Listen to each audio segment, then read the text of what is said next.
வணக்கம். அரசியல் VIP channel செய்திகள் வாசிப்பது உங்கள் போட்டோ காந்தி.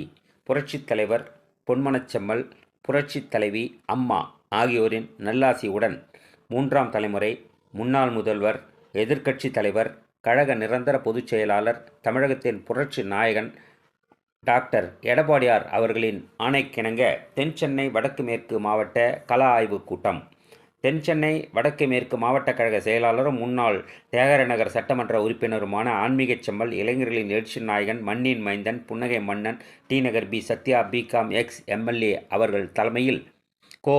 ஹேம்நாத், அண்ணாநகர் மேற்கு பகுதி கழக செயலாளர் கே. பிரசன்னகுமார், அண்ணாநகர் கிழக்கு பகுதி கழக செயலாளர் ஜி. ராஜ்குமார், அண்ணாநகர் வடக்கு பகுதி கழக செயலாளர் ஆர்.எம். சுகுமார், அண்ணாநகர் தெற்கு பகுதி கழக செயலாளர் ஆர்.எஸ். வேலுமணி, டி. நகர் வடக்கு பகுதி கழக செயலாளர் இ.எம். வெங்கட், டி. நகர் கிழக்கு பகுதி கழக செயலாளர் ஆகியோர் முன்னிலையில் கழக அமைப்புச் செயலாளர், தருமபுரி கழக செயலாளர், முன்னாள் அமைச்சர் கே. பி. அன்பழகன் எம்எல்ஏ அவர்கள் கள ஆய்வு செய்து சிறப்புரையாற்றி ஆலோசனை வழங்கினார். நிகழ்ச்சியில் கள ஆய்வுக் கூட்டத்திற்கு மாவட்டத்திற்குட்பட்ட கழக சார்பு அமைப்புகளின் மாநில துணை நிர்வாகிகள், முன்னாள் நாடாளுமன்ற சட்டமன்ற உறுப்பினர்கள், சார்பு அமைப்புகளின் மாவட்ட செயலாளர்கள், மாவட்ட கழக நிர்வாகிகள், பொதுக்குழு உறுப்பினர்கள், பகுதி கழக நிர்வாகிகள், பகுதி சார்பு அணிகளின் செயலாளர்கள், வட்ட கழக செயலாளர்கள் உள்ளிட்ட நிர்வாகிகள் அனைவரும் கலந்து கொண்டனர். நிகழ்ச்சி ஏற்பாடு தென்சென்னை வடக்கு மேற்கு மாவட்டம். ஒளிப்பதிவு அரசியல் விஐபி போட்டோ காந்தி. நன்றி.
கேவி அன்பழகன் எம்எல்ஏ அவர்களையும், தலைமையேற்று வழிநடத்த இருக்கின்ற இந்த மாவட்ட கழகத்தினுடைய செயலாளர் அருமை அண்ணன் சத்யா அவர்களையும், இந்த நிகழ்ச்சியிலே கலந்து கொண்டிருக்கின்ற முன்னாள் அமைச்சர், முன்னாள் சட்டமன்ற உறுப்பினர், கழகத்தினுடைய அமைப்பு செயலாளர் சகோதரி கோகுலேந்திரா அவர்களையும், கழகத்தினுடைய செய்தி தொடர்பாளர் திரு ஜவஹர் அலி அவர்களையும், நடிகர் மௌரியா அவர்களையும், கழகத்தினுடைய துணை செயலாளர், மாவட்ட கழக பொறுப்பாளர்கள், மாவட்ட கழகத்தினுடைய பிற அணி செயலாளர்கள், இன்னும் இன்றைக்கு இந்த அணியிலே கலந்து கொண்டிருக்கின்ற அண்ணாநகர் பகுதி கழகத்தினுடைய செயலாளர் திரு ஹேம்நாத் அவர்கள், திரு பிரசன்னகுமார் அவர்கள், திரு ராஜ்குமார் அவர்கள், ஆர்.எம். சுகுமார் அவர்கள், ஆர்.எஸ். வேலுமணி அவர்கள்,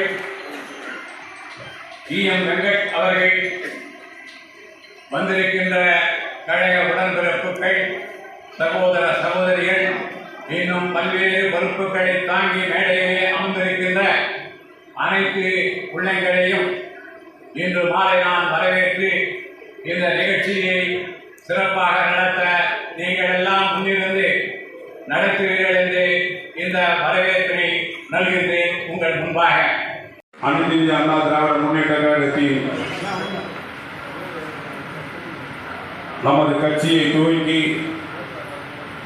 நம்மிடம் விட்டு சென்ற புரட்சி தலைவர் எம்ஜிஆர் மற்றும் புரட்சி தலைவி அம்மா அவர்களின் இரு உருவங்களை கொண்டு ஒரு உருவமாக திகழ்ந்து கொண்டிருக்கும் தமிழகத்தின் புரட்சி நாயகன் முன்னாள் முதலமைச்சர் கழகத்தின் பொதுச் செயலாளர் அண்ணன் எடப்பாடியார் அவர்களின் ஆணையிணங்க இந்த கள ஆய்வு கூட்டத்திற்கு வருகை தந்து சிறப்பித்துக் கொண்டிருக்கும் தர்மபுரி மாவட்ட கழக செயலாளர் முன்னாள் அமைச்சர் சட்டமன்ற உறுப்பினர் அண்ணன் KP அன்பழகன் அவர்களுக்கும் மற்றும்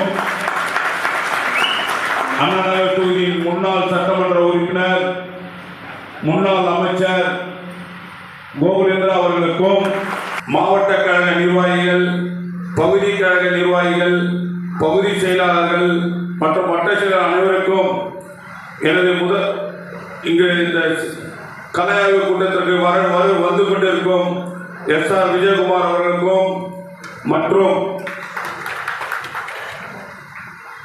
இப்போது கலை ஆய்வு குறித்து அண்ணன் இப்போது உரையாற்றுவார். கழகத்தை உருவாக்கிய புரட்சித் தலைவர் அவர்களையும்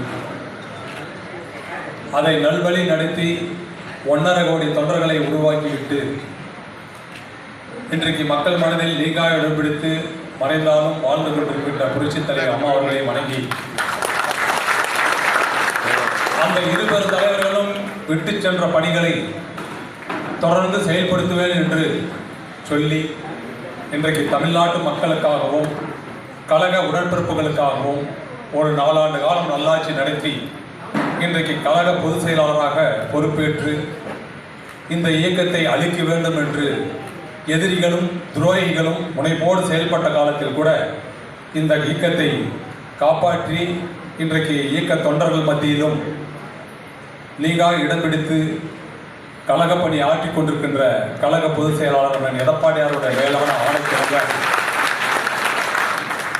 நம்முடைய தென் சென்னை வடக்கு மேற்கு மாவட்ட கழகத்தின் சார்பாக கலாய்வு கூட்டமாக இங்கு நடைபெற்றுக் கொண்டிருக்கின்ற இந்த கூட்டத்திற்கு என்னை அனுப்பி வைத்த கழக பொதுச் செயலாளர் எடப்பாடியார் அவர்களுக்கு இந்த நேரத்தில் நன்றியை தெரிவித்துக் கொண்டு இந்த நிகழ்ச்சியிலே கலந்து கொண்டு மேடையிலே வீற்றிருக்கின்ற கழகத்துடைய மாவட்ட செயலாளர், மாநில பொறுப்பாளர்கள், முன்னாள் அமைச்சர் உள்ளிட்ட அனைவருக்கும், அதே போல நம்ம இந்த 2 சட்டமன்ற தொகுதிக்கு உட்பட்ட பகுதி செயலாளர், வட்ட செயலாளர்கள் மற்றும் இந்த பகுதி செயலாளர், வட்ட செயலாளரோட உறுதுணையாக இருந்து இயக்கத்தை கட்டி காத்து கொண்டிருக்கின்ற சார்பு அமைப்புடைய நிர்வாகிகள், மகளிரைச் சேர்ந்த சகோதரிகள், எந்த பொறுப்பும் இல்லை என்றாலும் இந்த இயக்கத்திற்கு அர்ப்பணிப்போடு பணியாற்றி கொண்டிருக்கின்ற கழகத்துடைய முன்னோர்கள் அத்தனை பேருக்கும் என்னுடைய அன்பான மாலை வணக்கத்தை இந்த நேரத்தில் அனைவருக்கும் நான் தெரிவித்துக் கொள்ள கடமைப்பட்டிருக்கிறேன். தமிழ்நாட்டில் இன்றைக்கு இருப்பை தயாரித்துக் கொண்டிருக்கின்ற திராவிட முன்னேற்ற கழகத்தை ஓட விரட்டி அடித்து தமிழகத்துடைய முதலமைச்சராக அண்ணன் எடப்பாடியார் அவர்களை கொண்டு வர முடியும் என மனப்பக்கத்தோடு நாம் அனைத்து நிலை பொறுப்பாளர்களும் ஒருங்கிணைந்து செயல்பட வேண்டும் என்ற கருத்துக்களை உங்களிடம் தெரிவித்துக் கொண்டு இங்கே கருத்துக்களை வழங்க இருக்கின்றவர்கள் அத்தனை பேருமே வரக்கூடிய 2026 தேர்தல், அந்த தேர்தலிலே அண்ணன் எடப்பாடியார் அவர்கள் வெற்றி பெற்று முதலமைச்சர் ஆக வேண்டும். நம்முடைய மாவட்டத்துக்கு உட்பட்ட 2 சட்டமன்ற தொகுதிகளிலும் நாம் வெற்றி பெற வேண்டும். ஆகவே அந்த எண்ணத்திலே மனதில் கொண்டு நல்ல ஆலோசனைகளை வழங்க வேண்டும் என்று உங்களை அன்போடு கேட்டுக்கொண்டு, நமக்குள் இருக்கக்கூடிய விருப்பு வெறுப்பு இருந்தால் அதையெல்லாம் இந்த ஓராண்டு காலம் என்பது ஒரு 3 மாத காலமாக சென்றுவிடும். அந்த ஓராண்டு காலம் ஒருங்கிணைந்து நாம் பணியாற்றினால்தான் வெற்றி என்ற இலக்கை அடைய முடியும். ஆகவே ஏதேனும் மனக்கசப்புகள் இருந்தால் கடிதம் மூலமாக என்னிடம் வழங்கினால் அதை பொதுச் செயலாளருடைய பார்வைக்கு கண்டிப்பாக நான் கொண்டு செல்வேன் என்று சொல்லி வந்து பேசக்கூடியவர் நபர்கள் அத்தனை பேருமே நல்ல ஆலோசனை வழங்கி நம் சுணக்கமில்லாமல் பணியாற்றுவதற்கு நம்முடைய தொண்டர்களுக்கு உற்சாகத்தை உருவாக்கி ஒருங்கிணைந்து அனைவரும் ஒன்று சேர்ந்து செயல்பட்டால்தான் வெற்றி என்ற இலக்கை அடைய முடியும் என்ற எண்ணத்தோடு நல்ல ஆலோசனைகளை வழங்க வேண்டும் என்று அன்போடு கேட்டு கருத்துக்களை வழங்குகிறவர்கள் வழங்கட்டும் என்று சொல்லி இந்த நிகழ்விலே இறுதியில் நம்முடைய தலைமை என்ன அறிவித்திருக்கிறதோ அந்த கருத்துக்களை உங்களோடு பகிர்ந்து கொள்ள இருக்கின்றேன் என்று கூறி அமர்கின்றேன். பட்டி அடைச்சு மக்களை வந்து என்ன பண்ணுவாங்க, உள்ள வச்சு வேலைக்கு போக விடாம வேலைக்கு பிரியாணி சாப்பாடு டீமா வாங்கி கொடுத்து மக்களை மழுங்கடிச்சிருவாங்க. அப்படிங்கிற ஒரே காரணம் இந்த தில்லுமுள்ளு திமுக மறுபடியும் அந்த மாதிரி செஞ்சு எலெக்ஷன் வின் பண்ண தான் போறாங்கன்னு தெரிஞ்சா எலெக்ஷன் என்ன பண்ணோம், பேக் அடிச்சோம். இப்போ 2026 அதே ஈரோடுல எவ்வளவு ஓட்டு ஜெயிக்க மட்டும் பாருங்க பாருங்க. நான் வந்து ஃபுல்லாக பிரச்சாரம் பண்ணுவேன், ஒரு நாள் கூட அந்த ஏரியாவுக்கு வருவேன். அந்த ஒரு நாள் தான் கல்லோடு, அதுவும் நான் சத்தியானதெல்லாம் வாங்கி வருவேன். சரியா? உங்களுடைய ஆதரவுல உங்களுடைய குறைகள் எல்லாம் நான் வந்து பல இடங்களில் பார்த்தேன். சில இடத்துல குறை சொன்னாங்க, இந்த மாதிரி இருக்குன்னு இந்த மாதிரி போய் சொல்லுங்கன்னாங்க. அது எல்லாத்தையும் கேட்கறது தான் அன்பழகன் நடந்திருக்காரு. தலைவருடைய காலத்திலே இருந்தது. அதனுடைய தொடர்ச்சியாக 32 ஆண்டு காலம் கழித்து இதய தெய்வம் புரட்சி தலைவி அம்மாவுடைய காலத்தில் தான் ஆளுகின்ற இயக்கம் மீண்டும் தொடர்ச்சியாக ஆட்சிக்கு வந்தது. வரலாறு 2016 படைத்தார்கள். இதை எதற்கு கோடிட்டு காட்டுகிறேன் என்றால், இன்றைக்கு 2006 2011 வரையிலும் திமுக ஆட்சிக்கு இருந்தாங்க. 2011 நிலைமை என்ன? எதிர்கட்சியாக வரக்கூடிய வாய்ப்பு கூட அவர்களுக்கு இல்லாமல் போய்விட்டது. அதை தான் நாம் இந்த நேரத்தில் எண்ணி பார்க்க வேண்டும். ஒரு ஆளுகின்ற இயக்கம் மீண்டும் எதிர்கட்சியாக கூட அன்றைக்கு வரவில்லை. நம்மளோடு கூட்டணி வைத்திருந்த தேமுதிக தான் அன்றைக்கு எதிர்கட்சியாக வரக்கூடிய நிலை உருவாக்கப்பட்ட வரலாறு நீங்கள் தெரியும். அதே போல்தான் எனக்கு முன்னாடி பேசிய முன்னாள் நாடாளுமன்ற உறுப்பினர் குறிப்பிட்டார், இன்றைக்கு புரட்சித் தலைவர் இல்லை, புரட்சித் தலைவர் அம்மா அவர்கள் இல்லை. ஆனால் அண்ணன் எடப்பாடியார் தலைமையேற்று சந்திக்கக்கூடிய தேர்தலிலே 75 சட்டமன்ற உறுப்பினர்களை உருவாக்கி காட்டிய வரலாறும் இந்த 2021 தேர்தலை நாம் பார்த்திருக்கின்றோம். ஆக இப்படி ஏற்ற தாழ்வு என்பது இயக்கத்திலே வரும். அதற்காக நாம் சோர்வடைய வேண்டிய அவசியம் இல்லை. 2011 வரை திராவிட முன்னேற்ற கழக ஆட்சி காலம். அன்றைக்கு எங்களுடைய மாவட்டத்திலே ஒரே சட்டமன்ற உறுப்பினர் தான் வெற்றி பெற்றார். ஆனால் இதே சென்னையிலே அன்றைக்கு பார்த்தீங்கன்னா 2006 பார்த்தீங்கன்னா 50% மேலான சட்டமன்ற உறுப்பினர்களை உருவாக்கிய மாவட்டம் சென்னை மாவட்டம் என்பதை இந்த நேரத்தில் நான் கோடிட்டு காட்ட விரும்புகிறேன். அன்னைக்கு 2006 61 சட்டமன்ற உறுப்பினர்கள், 61 சட்டமன்ற உறுப்பினர்கள் வருகின்ற போது சென்னையிலே கூடுதலான சட்டமன்ற உறுப்பினர்கள் வெற்றி பெற்றார்கள். எங்களுடைய மாவட்டத்தில் அன்னைக்கு ஒரே சட்டமன்ற உறுப்பினர். அதன் பிறகு பார்த்தோம் என்றால், இன்றைக்கு நாம் ஆளுங்கட்சியாக இருக்கின்ற காலகட்டத்திலே இன்றைக்கு 22 இடங்களில் இடைத்தேர்தல் நடந்து முடிந்த நாடாளுமன்ற தேர்தல், இப்பொழுது நடந்து முடிந்த நாடாளுமன்ற தேர்தல் அல்ல, நான் சொல்வது 2019 நடந்து முடிந்த நாடாளுமன்ற தேர்தலோடு 22 இடங்களிலே இடைத்தேர்தல் வந்தது. அந்த 22 இடங்களிலும் நாம் ஆட்சியில் இருக்கும்போது கூட 13 இடங்களிலே தோல்வி அடைந்தோம். வெற்றி பெற்ற காரணத்தால் தான் நம்முடைய ஆட்சி தொடர்புடைய வாய்ப்பு இருந்தது. அதிலே 2 இடம் தருமபுரி மாவட்டத்தை சார்ந்தது, 61 18. என்னுடைய மாவட்டத்தை நான் பெருமையாக சொல்லவில்லை, நடந்து முடிந்ததை பற்றி நான் இந்த நேரத்தில் கோடிட்டு காட்ட விரும்புகிறேன். நாம் 3வது இடத்துக்கு தள்ளப்பட்டிருக்கிறோம். 3வது இடத்துக்கு தள்ளப்பட்டாலும் கூட ஒவ்வொரு சட்டமன்ற தொகுதியிலும் 50,000 வாக்குகள் பெற்றோம். ஆக இந்த 3வது இடத்துக்கு தள்ளப்பட்டதுடைய நோக்கம் என்னவென்றால், அனைத்து இந்திய அண்ணா திராவிட முன்னேற்ற கழகத்தை கொண்டார்கள் ஒருவரும் சோர்வடையாமல் அந்த வாக்குகளை முழுமையாக அதிமுக போட்டுவிட்டார்கள். பொதுமக்களாக இருக்கக்கூடியவர்கள் நமக்கு அந்த வாக்கை அளிக்கவில்லை. அதனால்தான் 1,00,000 வாக்குகள் நம்மளுக்கு குறைந்துவிட்டது. ஆக அதுபோல நடந்து முடிந்த நாடாளுமன்ற தேர்தலிலே நாம் வெற்றி வாய்ப்பை இழந்தோம் என்ற எண்ணம் யாருக்கும் வர வேண்டாம். ஆக நடக்க இருக்கக்கூடிய 2026 200 இடங்களுக்கு மேலாக நாம் வெற்றி பெற்று அண்ணன் எடப்பாடியார் அவர்கள் முதலமைச்சர் ஆவதற்காக களப்பணியை நாம் மேற்கொள்ள வேண்டும் என்றுதான் இந்த நேரத்தில் நான் உங்களை அன்போடு கேட்டுக்கொள்கின்றேன். இங்கே அந்த செய்திக்கும் குறும்படத்தை நான் பார்க்கின்ற பொழுது அதிலே டி நகரில் பார்த்தோம்னா 69 பாகத்துடைய பொறுப்பாளர்கள் 9 பேர் நியமிக்கப்பட்டது என்ற கருத்தை பார்த்தேன். அதே போல அண்ணா நகரில் பார்த்தோம்னா 209 இடத்திற்கு பாக பொறுப்பாளர்கள் முடிக்கப்பட்டிருக்கிறது என்ற கருத்தையும் பார்த்தேன்.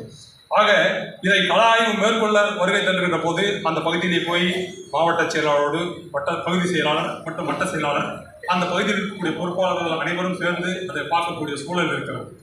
அதை இன்றைக்கு கள ஆய்வு கூட்டம் என்று நடக்கின்ற பொழுதே நாம் அதை சென்று பார்க்க வேண்டும் என்றால் அதில் எந்த அளவுக்கு பணி முடிந்திருக்கிறது என்பது நமக்கு தெரியாது என்ற காரணத்தினால்தான் தலைமை அறிவித்த ஒரு சில கருத்துக்களை நான் இந்த நேரத்திலே உங்களோடு பகிர்ந்து கொள்ள கடமைப்பட்டிருக்கின்றேன்.